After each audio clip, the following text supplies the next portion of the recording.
Territoire d'info, Cyril Viguier. Bonjour à tous et bienvenue dans notre matinale d'info, celle de Public Sénat de Sud Radio avec la presse quotidienne régionale. Aujourd'hui, en ce vendredi, notre invité c'est Jean-Marc Germain. Bonjour. Bonjour. Vous êtes député PS des Hauts-de-Seine et membre du bureau national du Parti Socialiste. Et on dit que vous êtes proche de Martine Aubry. Merci d'être avec nous ce matin. C'est vrai. Bonjour Louis Morin pour Sud Radio qui vous interviewera à mes côtés, ainsi que Michael Zamez. Bonjour Michael. Bonjour à tous. Pour Public Sénat. Jean-Marc Germain, le Brexit. Plus que jamais dans l'actualité ce matin, Standard & Poor's dégrade la note de l'Union européenne à cause de ce Brexit, de AA+ à AA. En France, on a commencé à voir pourtant les prémices d'une amélioration. Est-ce qu'on peut s'inquiéter pour notre économie ? Écoutez, sur la dégradation de la notation, ça prouve une fois de plus que ces agences de notation sont totalement à côté de la plaque. En revanche, sur la situation économique, je crois que les premiers pénalisés, ce seront les Britanniques eux-mêmes, puisque leur grand marché, c'est l'Europe. Et la note des Britanniques a déjà été dégradée, évidemment. Oui, bien sûr. Mais c'est l'économie qui va se dégrader surtout, et c'est une source d'inquiétude pour nos amis britanniques. Pour ce qui concerne l'Europe, je crois qu'il y aura deux effets. Peut-être à court terme, effectivement, 1, 2, 3 points de croissance en moins. C'est ce qu'a estimé la Commission européenne. C'est considérable. C'est beaucoup. Oui, c'est beaucoup. Voilà, ça veut dire pour la France, par exemple, au lieu d'avoir un 5, ça veut dire un 2, un 3 de croissance. Mais à moyen terme, en revanche, il va y avoir un effet positif parce qu'un certain nombre de fonctions européennes, notamment tout ce qui est l'activité financière, qui était très centrée à Londres, va revenir sur le continent. Et donc, voilà, je crois que... Mais c'est l'Allemagne qui en profitera ou la France ? La France est bien placée pour en profiter. Ses banques sont très bien placées pour en profiter. Et c'est une terre d'accueil d'investissements étrangers. On dénigre souvent notre pays, mais on oublie qu'on est l'une des 2, 3, 4e terres d'accueil des investissements étrangers au monde. Donc je crois qu'il y a beaucoup d'investisseurs, en tout cas un certain nombre d'investisseurs qui s'installaient à Londres et qui vont voir Paris avec un intérêt particulier. Michael Zamez. 1,2-1,3% de croissance. L'interview qu'a donnée François Hollande hier aux Échos ne prédit pas ça. Il dit 1,6% de croissance, 200 000 emplois créés. Ce qu'a dit François Hollande hier est une erreur ? Non, je crois qu'il faut, quand je parle du court terme, ça veut dire dans les 6-18 mois. Les Britanniques ne sont pas encore sortis. Il y a une négociation de 2 ans, mais vous savez en même temps qu'en économie, les choses sont anticipées par rapport aux décisions réelles. Donc tout ça. Mais en économie, le pire, c'est l'incertitude aussi. Oui, donc ça joue aussi. Donc le président de la République a évoqué les prévisions de la France hors Brexit, bien sûr, et les créations d'emplois. Donc je crois vraiment qu'il faut voir comment les choses se passent, comment les incertitudes sont levées ou pas, pour avoir un impact définitif. Mais je crois vraiment que... Et puis, quelles sont les mesures qui seront prises aussi ? Parce que l'économie, ça se pilote. Et notamment quand le président de la République a cet automne, ce printemps, décidé d'aider les collectivités locales à investir en débloquant 1 milliard d'euros pour elles, quand, plutôt que de baisser cette C3S, qui est une cotisation qui est payée par les plus grands groupes, il décide plutôt de l'investir dans le crédit d'impôt compétitivité emploi. C'est des éléments qui sont de nature, je les avais demandés depuis 18 mois, à améliorer les choses. Donc ça va plutôt dans votre sens. C'est un signe vers votre gauche, celle que vous incarnez aujourd'hui, celle proche de Martine Aubry et des frondeurs notamment. En tout cas, ce qui nous avait été refusé il y a 18 mois en disant qu'on était à côté de la plaque est petit à petit mis en œuvre, je voudrais mentionner. Il vous envoie des signaux ? Je ne sais pas si c'est des signaux, c'est des bonnes décisions économiques. Je voudrais mentionner la baisse d'impôts qui va être faite sur les classes moyennes et les classes populaires. Pareil, c'est quelque chose qu'on avait réclamé à corps et à cri et qui est fait, et c'est une bonne chose. C'est pour contrebalancer vos inquiétudes par rapport à la loi El Khomri ? Écoutez, moi je prends les décisions telles qu'elles arrivent, et quand il y a des bonnes décisions qui sont prises, que je demandais depuis longtemps, je m'en félicite. Vous savez, on peut... Quand on est permet de dire du bien du gouvernement. Non, mais ça me permet de dire ce que je pense. Je crois que c'est ce que nos électeurs attendent aussi. Quand on pense que c'est bon, il faut le dire et le voter. Et quand on pense que c'est pas bon, il faut le dire et ne pas voter les textes qu'on estime. Alors justement, vous allez nous expliquer. Manuel Valls a reçu les syndicats pendant 2 jours. Il y a un geste de l'exécutif, ce qu'on appelle l'article 13, c'est sur le renforcement des branches. Est-ce que ce geste est significatif et susceptible de vous faire voter le texte loi travail qui arrive à l'Assemblée la semaine prochaine ? Écoutez, sur le plan intellectuel, il est satisfaisant, puisque nous disons depuis des mois que le sujet n'est pas de renverser la table de la négociation sociale et de faire que tout ce qui se passait dans les branches professionnelles se passe désormais dans les entreprises. Nous disons que les branches professionnelles sont indispensables pour éviter le dumping social. Une entreprise qui baisse par exemple le taux de rémunération des heures supplémentaires, l'autre est obligé de s'aligner, personne n'y gagne au bout du bout et tous les salariés y perdent. Donc sur le plan des principes, oui. Mais on a en même temps le sentiment, vous savez, c'est comme si vous aviez des fuites dans le toit de votre maison et vous appelez un couvreur et que le couvreur répare le toit de la maison d'à côté. Parce que l'amendement qu'a déposé le gouvernement concerne tous les sujets, sauf les sujets traités par la loi, c'est-à-dire tout ce qui concerne le temps de travail. Donc c'est pas suffisant. Donc nous disons, étendez, si ces principes sont bons pour les autres secteurs d'activité, pour la maison de votre voisin, étendons-le aux questions du temps de travail qui sont au cœur de la vie quotidienne des salariés, au cœur de leur rémunération. Soyez précis, est-ce que cet article et cet amendement sont suffisants pour vous faire voter ce texte ? Je crois que ce que je viens de développer répond clairement à cette question. Oui, donc non. C'est un bon principe, mais il faut l'étendre au sujet qui est le cœur du débat politique, c'est-à-dire Encore dire un au petit fond... effort.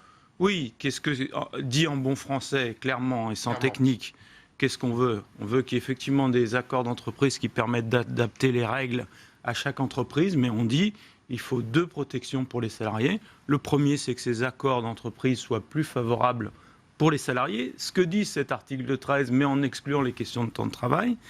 Et il faut que les branches professionnelles se disent tel sujet, par exemple la rémunération des heures supplémentaires, ça c'est nous. Il n'y a aucun intérêt à ce que dans chaque entreprise on discute le taux d'heures supplémentaires. Ce n'est pas une adaptation locale, il faut que ce soit la même chose pour tout le monde. Je voudrais vous faire réagir à une parole de Manuel Valls hier. C'est mon gouvernement qui a fait le plus pour l'entreprise. Vous adhérez ? Écoutez, oui, il a fait beaucoup pour l'entreprise et les entreprises qui avaient promis des contreparties n'ont pas été faites. C'est bien à condition qu'on soit exigeant. Moi, je suis pour qu'on aide les entreprises. On ne pourra pas préserver notre modèle social si les entreprises ne réussissent pas dans la mondialisation. Mais j'ai toujours demandé que quand on donne 1 euro à une entreprise, on doit avoir des exigences sur ce à quoi il sert. Ça doit être soit 1 euro d'investissement, soit 1 euro pour l'emploi. Jean-Marc Germain, dans l'état actuel, la loi n'est pas satisfaisante pour que vous la votiez. A priori, on va passer par un 49.3. C'est ce à quoi vous vous attendez ? Je ne le souhaite pas. Je crois que ce serait vraiment un énorme problème pour notre pays, parce que les plaies qui sont ouvertes par cette loi, dont on voit les traductions dans les enquêtes d'opinion, dans la rue, dans nos discussions avec les concitoyens. Les plaies ne se refermeront pas s'il n'y a pas un vote sur cette loi. Vous savez, pour qu'il y ait une légitimité à une loi, il faut soit un accord des partenaires sociaux, soit un vote au Parlement, c'est-à-dire plus de députés qui sont pour. Qu'est-ce qu'il faudrait pour qu'il n'y ait pas de 49.3 aujourd'hui ? Il faut à la fois qu'on avance sur les points que je vous dis, mais enfin, vous avez vu que ce que je propose Est-ce qu'il faut que François Hollande décide de faire passer un amendement à l'Assemblée nationale si Manuel Valls, lui, est opposé pour l'instant ? Est-ce que vous en appelez au président de la République ? Non, je crois qu'il ne faut pas faire de distinction entre le président de la République et le Premier ministre. Ils décident les choses ensemble. Chacun peut avoir son propre agenda. Et je ne vais pas m'étendre là-dessus. En revanche, il faut que l'un et l'autre décident d'apporter les corrections que j'évoque. On n'a pas parlé du licenciement, mais l'affaire des critères de licenciement est très problématique aussi, parce que pour trouver des critères qui conviennent aux grands groupes et aux petites PME, c'est compliqué. Et donc sur le sujet du licenciement, il faut que les partenaires sociaux négocient les bons critères. Jean-Marc Germain. Donc moi, j'ai pas envie de vous dire aujourd'hui, s'il se passe ci, je ne vais pas voter ci, etc. Je vous dis ce qu'il faut pour que cette loi soit bonne pour le pays. Et en même temps, je veux vraiment un compromis. Donc aujourd'hui, j'aurai une attitude ouverte, pas de menaces. Chacun arrive à la table des négociations avec ses idées. Je crois que les idées que je défends ici, elles sont convergentes avec celles du gouvernement, puisque sur d'autres sujets, il les a validées. Jean-Marc Germain, si c'est le 49.3 qui est décidé, qui est adopté, il y aura une motion de censure ? Écoutez, moi là-dessus, j'ai une position constante. S'il y avait un moyen d'empêcher cette loi dans son état actuel Je l'utiliserai, mais il n'y en a pas, puisqu'une motion de censure de gauche, ça ne peut pas aboutir. Il faudrait qu'il y ait 290 députés de gauche, c'est-à-dire y compris les amis de Manuel Valls. Quant à une motion de censure de droite, Ça a une portée symbolique. ça Même si elle ne peut pas aboutir, ça a impliquerait la une portée dissolution symbolique. de l'Assemblée nationale, ce que je ne souhaite pas. Il ça a une manquait portée 2 symbolique. signatures la Non, dernière mais vous fois. savez, en politique, il ne faut pas faire dans le symbole. Il faut vous dire, en tout cas, C'est un peu important. quand vous êtes député, il faut vous dire, est-ce que cette loi est bonne pour le pays ou pas? Est-ce qu'elle sera utile pour les entreprises et pour les salariés? Il faut voter par Donc s'il y a une motion de censure, vous ne la voterez pas, c'est confirmé. La dernière fois, il manquait 2 signatures, dont la vôtre. Je ne la déposerai pas parce qu'elle ne sert à rien si ce n'est hystériser le débat public. Alors, Mais Jean-Marc- je respecte ceux qui le Jean- font, chacun. Jean-Marc Germain est notre invité ce matin, membre du bureau national du Parti socialiste, député PS des Hauts-de-Seine. Martine Aubry, dont vous êtes proche, vous l'avez confirmé quand je l'ai dit tout à l'heure au début de l'émission, a été très absente au fond du débat sur la loi travail, pas un mot sur les manifestations. Pourquoi et quand est-ce qu'elle va ressurgir? Avant les universités d'été du PS, par exemple? Écoutez, Martine Aubry, elle parle quand c'est nécessaire. Ah, là, c'était Là, c'est très pas nécessaire. nécessaire, ouais. C'était Elle très s'est exprimée nécessaire. au mois de février de manière très précise sur cette loi. Elle a dit ce qu'elle avait à dire. Mais depuis, Ensuite, elle plus rien. considère que c'est aux acteurs d'agir, l'exécutif d'une part et les parlementaires d'autre part. Mais vous savez, Elle a toujours dit qu'elle voulait la réussite du quinquennat de François Hollande. vous posez cette Et là, question, mais elle ne l'a pas aidé au fond dans les- cette les- phase-là compliquée pour lui. vous savez, prenez le cas de la déchéance de nationalité. Non, je parlais de la loi Non, travail. mais là. je vous Là, donne l'exemple dérivez parce sur que- un autre sujet. Non, parce que sur ça, la loi c'est travail le même sujet. qui met le Elle pays a quand dit- même. Elle a dit ce débat sur la déchéance de nationalité, il est mortifère. Le président de la République a retiré son texte sur la déchéance de nationalité. Vous ne croyez pas que ça va pas un peu mieux pour reprendre Donc elle doit l'expression parler du sur la président de la loi travail République à sur la nouveau question de la déchéance de Elle nationalité? doit parler sur la Mais loi travail sur la à loi nouveau. travail, elle s'est exprimée de manière Oui, très d'accord, claire. février. Elle a dit ce qu'elle avait à dire. Maintenant, à nous de jouer, si je On puis est en dire, à juillet. l'exécutif et aux parlementaires de trouver des solutions. Et elle Donc, parlera vous savez, quand la prochaine moi, je fois crois que la parole publique, elle s'use si on s'en sert trop. Elle parlera quand la prochaine Donc, fois Là, vous visez des gens. là. Écoutez, elle parlera chaque fois qu'elle aura des choses utiles à dire pour le pays. Elle n'a jamais mis sa langue dans sa poche. Elle a expliqué ce qui allait et ce qui n'allait pas. Qu'est-ce Et en qu'elle même attend, temps, Louis Martine Morin. Aubry? Qu'est-ce qu'elle attend? comme nous, elle attend qu'on trouve un compromis sur cette loi. Elle attend que Et ce elle soit le bon considère- moment pour se présenter aussi à la primaire? Non, vous savez, Martine Aubry, elle n'a jamais eu de plan de carrière, si Non. ce n'est l'intérêt général du pays. Personne en Donc, politique. beaucoup en politique, presque tout le monde en politique, mais pas Martine Aubry. Et donc, elle, ce qui l'intéresse, c'est qu'on ait une bonne loi pour le pays. Il y a des éléments positifs. Vous savez, l'idée de la sécurité sociale professionnelle, le fameux compte personnel d'activité, il est dans ce texte, plus personne n'en parle. Cette idée, c'est une idée de Martine Aubry qu'on a poussée avec elle. C'est-à-dire qu'on puisse se former tout au long de la vie, qu'on puisse aménager son temps de travail, à des moments travailler plus, à des moments travailler moins, partir en pré-retraite progressive. Donc cette idée, elle est dans la loi et elle souhaite bien sûr qu'elle puisse aboutir, mais pas au prix de fragiliser les salariés par du dumping social. Michael On parle un Zames. petit peu de la primaire. On dit que Arnaud Montebourg pourrait être candidat, que la gauche de la gauche doit se choisir un seul et unique candidat. Est-ce qu'aujourd'hui, vous avez fait un choix? Est-ce que vous soutenez l'un de ces candidats? Et qui voyez-vous? Et moi, je suis favorable aux primaires parce que je pense qu'on a vu aujourd'hui dans votre émission qu'on a des débats importants entre nous à trancher, qui sont respectables. Moi, je n'ai jamais dénigré les positions des uns et des autres. Il n'y a pas beaucoup d'autres méthodes que le faire trancher par... Quel est le bon candidat les qui doit Français. incarner vos idées? Deuxièmement, moi je souhaite qu'il y ait le plus possible de candidats. Et donc on a décidé qui pourra être candidat. Arnaud Montebourg de toute évidence va l'être. François Hollande aussi, si on en juge à Ouais. son Benoît interview. Hamon, Marie-Noëlle Lienemann. Moi vous je soutenez souhaite qui? qu'il y ait d'autres candidats. Écoutez, faisons confiance aux Français pour trancher Il y a nos quelques débats. Et il faut qu'il y ait le plus Mais qui Jean-Marc pour vous, Germain. qui pour vous pourra incarner le mieux vos idées à vous? Il y a quelques semaines, Jean-Christophe Cambadélis disait qu'il ne fallait qu'un seul candidat socialiste à cette primaire. Oui, mais ça, il y a renoncé puisqu'on a décidé qu'il y aura un système de parrainage. Ensuite, nous, ce que nous souhaitons, pour répondre à votre question, c'est que nos idées soient représentées dans cette élection primaire. Et donc, on va procéder en deux temps. Oui. Au mois, vers la fin août, la date précise reste à déterminer. Nous allons nous réunir non seulement entre nous, mais avec les partenaires de gauche, les écologistes, et aussi avec toutes les femmes et les hommes qui sont dans la société civile et qui ne se reconnaissent pas dans les parcours, dans la politique. On a appelé ça carrefour citoyen des gauches et de l'écologie. Donc, premier temps, les idées. Parce que nous, les amis de Martine Aubry, on a un principe simple, c'est d'abord les idées et ensuite les hommes. Et ensuite, quand viendra le temps des candidatures, 1er décembre, nous verrons si ces idées sont représentées dans la primaire. Et si elles ne le sont pas, il y a plein de talents parmi nous qui sont capables les offres ne sont pas d'être suffisantes candidats à cette élection. Pour l'instant, elles ne le sont pas, clairement. Et d'ailleurs, on le voit sur des sujets comme la loi travail. Je vais vous parler aussi d'un autre ministre, Emmanuel Macron, si vous voulez bien. En meeting le 12 juillet à la Mutualité, est-ce que vous y serez ? Non. Est-ce qu'il est normal qu'il tienne Il fait cavalier seul ? Écoutez, moi j'ai toujours souhaité que les ministres, s'ils souhaitent rester ministres, ils doivent être concentrés à 100% sur leur tâche de ministre. Donc il faut qu'il fasse un choix. Oui, soit il est candidat à la présidentielle, et il peut l'être, mais à ce moment-là, il laisse à d'autres le soin de... Écoutez, il a le portefeuille, un des portefeuilles les plus importants du pays. On a parlé tout à l'heure des difficultés avec le Brexit, la nécessité de booster la croissance. Vous avez vu, le chômage a baissé pendant 2 mois, ensuite il a remonté. Donc je crois qu'il faut qu'il y ait un ministre de l'économie à temps plein. Jean-Marc Germain, l'invité de cette matinale d'info. Demain, c'est la Gay Pride. Le tracé du défilé, c'est le Louvre-Bastille. 2 km au lieu de 5. Donc on a réduit le périmètre de défilé. Fallait-il la maintenir ? Je rappelle qu'on est en plein état d'urgence. Est-ce qu'on peut être serein après l'attaque terroriste d'Orlando ? Moi, j'ai une position constante sur ce plan. Et j'admire beaucoup le ministre de l'Intérieur qui la tient. La sécurité. Donc on adapte, comme vous l'avez dit, le parcours pour pouvoir l'assurer. Et en même temps, ne rien céder, pas un pouce aux terroristes. Ils veulent s'attaquer à nos libertés, à notre façon de vivre.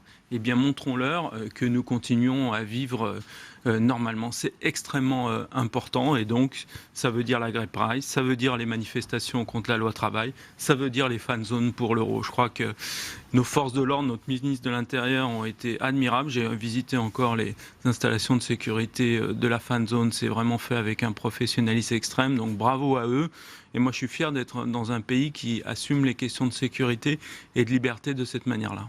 Merci Jean-Marc Germain, député PS des Hauts-de-Seine, membre du bureau national du Parti Socialiste, d'avoir été l'invité de cette matinale d'info et proche de Martine Aubry. On l'a compris, on passe à l'analyse de vos propos, mais aussi de l'actualité avec les éditorialistes dans un instant. Merci. Merci.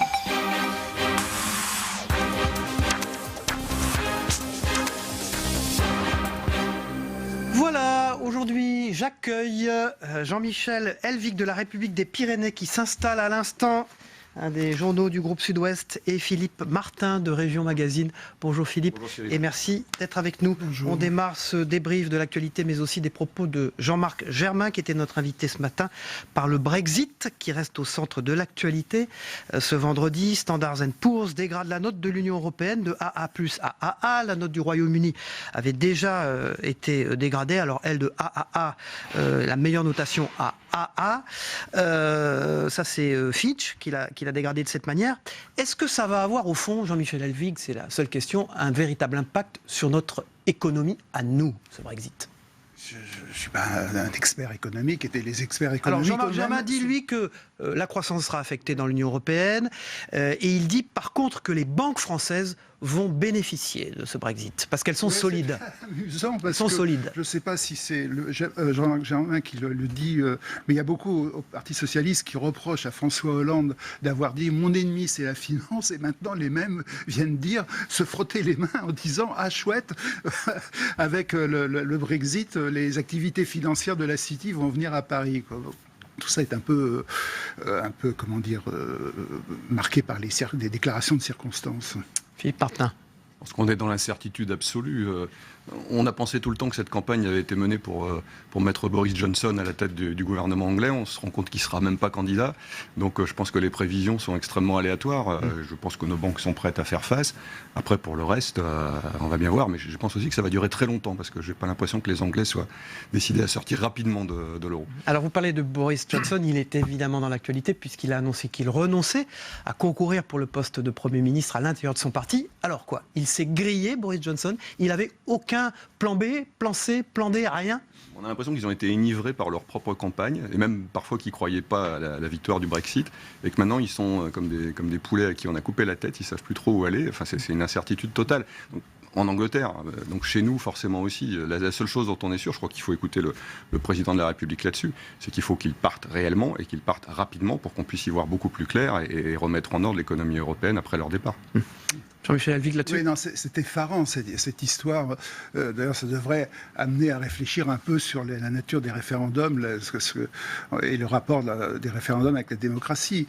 On dit que ça a été un vote anti-élite. Il ne faut pas oublier que cette campagne de Brexit a été menée par des gens comme Farage ou surtout comme Johnson, qui sont la quintessence de l'élite britannique, qui ont fait de la démagogie avec des mensonges qui apparaissent après de plus en plus, donc qui ont trompé leur monde et qui, au moment où ils gagnent, on s'aperçoit qu'ils ne savent pas quoi du faire. coup, ils sont sanctionnés.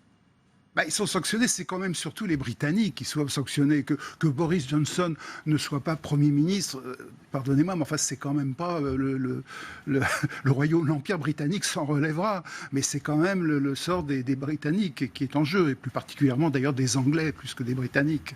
Sur la loi travail, vous avez trouvé que Jean-Marc Germain était clair dans ses positions. Alors, frondeur, pas frondeur? C'est important ce qui vient de se passer sur ce plateau, comme souvent d'ailleurs, Cyril. On avait l'impression d'entendre parler un ministre du gouvernement Valls. Là, il y a une espèce de renversement de situation étonnant. Moi, j'ai noté quelques phrases. Oui. Tout ça est de nature à améliorer les choses. Le gouvernement a pris de bonnes décisions économiques.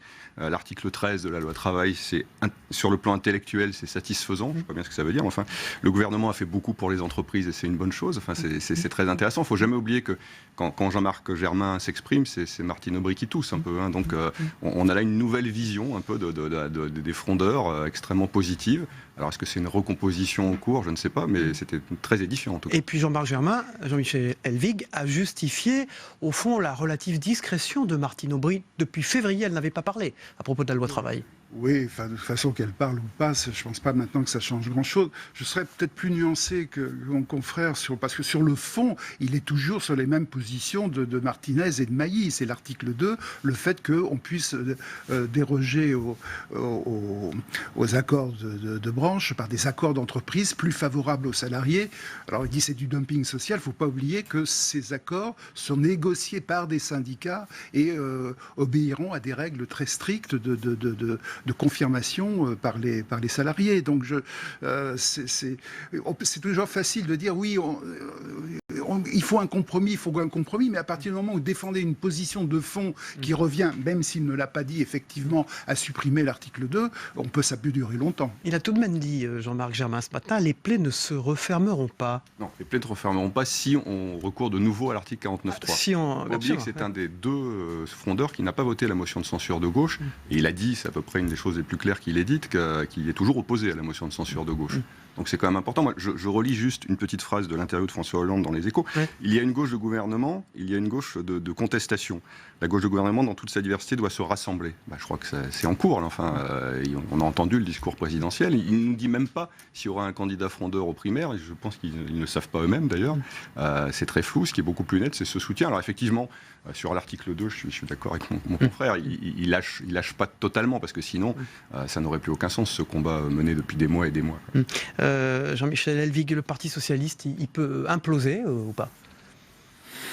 Certains vous diront qu'il a déjà implosé. Donc je pense qu'il y a effectivement une...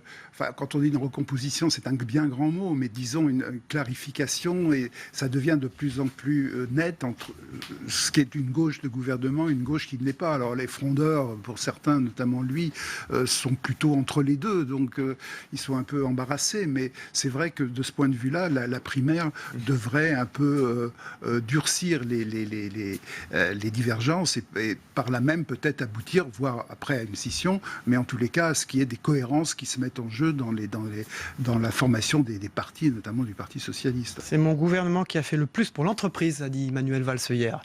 Oui, mais il l'a confirmé, monsieur Germain. Ils sont d'accord là-dessus aussi. On passe aux Une Région Magazine. Il y en a 2, dont une 22 bons plans pour l'été. C'est beaucoup, 22 bons plans. Oui, c'est parce qu'il y avait 22 régions de métropole. On a gardé les anciens territoires pour ce numéro. Alors c'est aussi un numéro sur les stratégies touristiques des régions qui sont en train de se réorganiser. Ça, c'est la deuxième une. La deuxième une, c'est un supplément sur la très belle région du Centre-Val de Loire, que je vous conseille de lire parce que c'est une région qui gagne à être connue et découverte. La République des Pyrénées, c'est une sur un pédophile palois écroué, Jean-Michel Elvig. Oui, c'est une histoire, j'allais dire, banale, en ce sens qu'il y en a beaucoup d'autres. Il se trouve que maintenant, des affaires comme ça sortent et peuvent être un peu expliquées, comprises, et ça suscite évidemment un grand émoi dans la région. C'était quelqu'un de malade, et malade au point d'ailleurs qui consignait tous ces actes de pédophilie. Alors évidemment, c'est plus facile pour la justice, mais malheureusement, ça s'étale sur des années. C'est un petit enfant de 5 ans qui s'est plaint, et c'est comme ça qu'on a pu... on a écouté cet enfant. Alors ça ne veut pas dire qu'il faut toujours écouter les enfants, mais cette fois au moins l'écouter, c'est comme ça qu'il a été confondu. Merci Jean-Michel Elvig, merci Philippe Martin. On se retrouve lundi pour une nouvelle matinale d'info. Bon week-end à tous et merci de nous avoir suivis.